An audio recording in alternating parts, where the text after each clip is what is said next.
Vacation, 46 years old, 45 years old, turning 46. And each year I get a little bit smarter, a little bit better at taking vacation, and vacations become more valuable to helping me accelerate when I'm off vacation. And it's because I think I use them more wisely.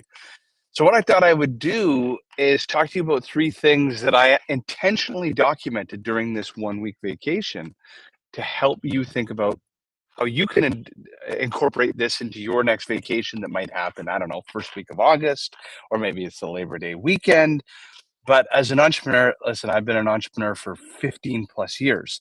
So that means that there have been a lot of mistakes, a lot of bringing my Blackberry and then my iPhone on vacation, doing work, and then hindering both my own vacation, my family's vacation, and in fact, confusing my own team because I'm giving these kind of cryptic messages. So let's actually get into the list. And I kind of wrote them down here. The first one is going completely dark. Now, this might seem like some utopian dream, but it is so critical.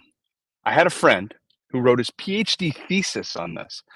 And the PhD thesis was during the BlackBerry days. And the concept was this: when you're on your phone, you're not giving your mind the time to reach this thing. I think he called it cognitive relaxation. Essentially, the best ideas come in the shower. They come when you're, staring mindlessly into space as you eat your cereal. They're when you're driving. Why does this happen? It's because unconsciously your mind relaxes and there becomes this odd connection point that happens between your left brain and your right brain, and that's when ideas flow.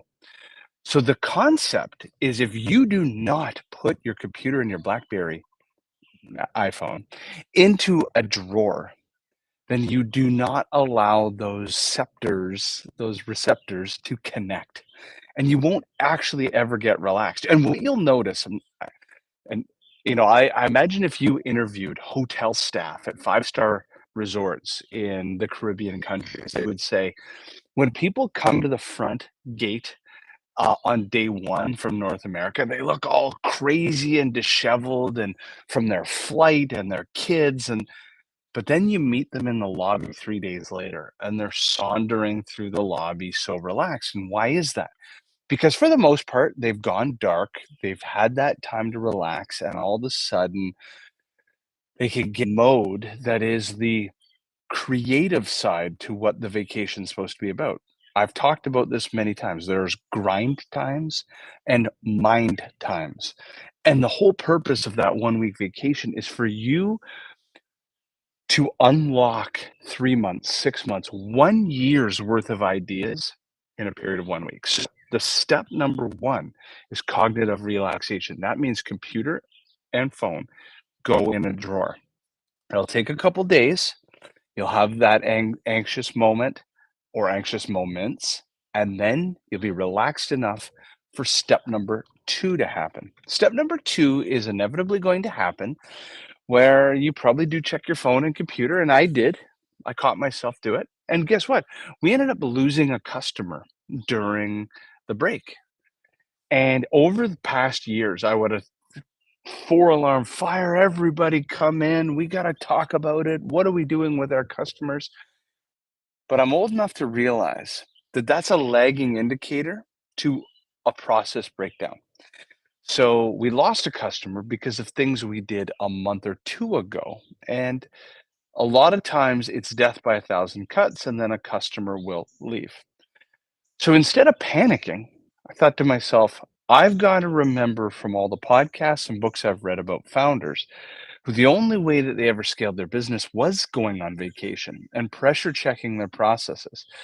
And they'll see breakdowns in their process. They improve them. And eventually their vacations move from 1 week vacations to 2 week vacations to 4 week vacations. And it's a perfect way to pressure check, do you have the right process? So instead of panicking, we did nothing. That's a lagging indicator. Let it happen. And when we get back into the office, let's talk about our findings and learnings, and let's develop a process to improve it in the future. That lack of panic allowed me to enjoy this vacation. Again, unlocking more opportunities. Now let's go to step number three. Step number three is start carrying around a pen and a pad of paper. Swear to God, I've been doing this now. I got this idea from a couple founders that I ski with. I now have a notepad and a pen sitting next to my nightstand. That was something new that I incorporated this year. But as well, I was keeping like a little tiny notepad and a pen in my pocket a lot throughout this week. I'd go on a walk or I'd be in the boat and I would just jot down ideas. And there are three things that I was writing towards. One, wireframes for chapters in books, whether it's the book I'm writing right now or it's the book I'm writing in the future. Ideas. Number two, goals. I actually started, and goals and then first principles kind of come together. I started writing down a concept, and eventually I want to write a book around first principles for agency owners. So, if you've ever read Ray Dalio's book around first principles, it's first principles he has around investing and in life. But slowly, as a guy who's now owned three agencies and will own many more in the future, I've been starting to think about what are the details that have been the greatest failures to agencies that I've created and the greatest successes. So I'm slowly documenting something called first principles. It is the unbreakable rules that I'll have in any future agency that I'm a part of. So long and the short, and I started writing goals. I had this crazy epiphany, and I had to use my laptop for this, where I needed to use ChatGTP to do these complex calculations on future growth rates. I started to calculate compounded monthly growth rates. I started using it to calculate how many customers would need to be in every month, every quarter, every year. And it kind of had this certain growth rate. Of course, the law of large numbers allows you to not keep these hyperbolic growth rates forever. So it built these beautiful charts for me to start thinking about where do I want to be at the end of this year, at the end of the next year, at the end of the next year, where do I want to be by my 50th birthday?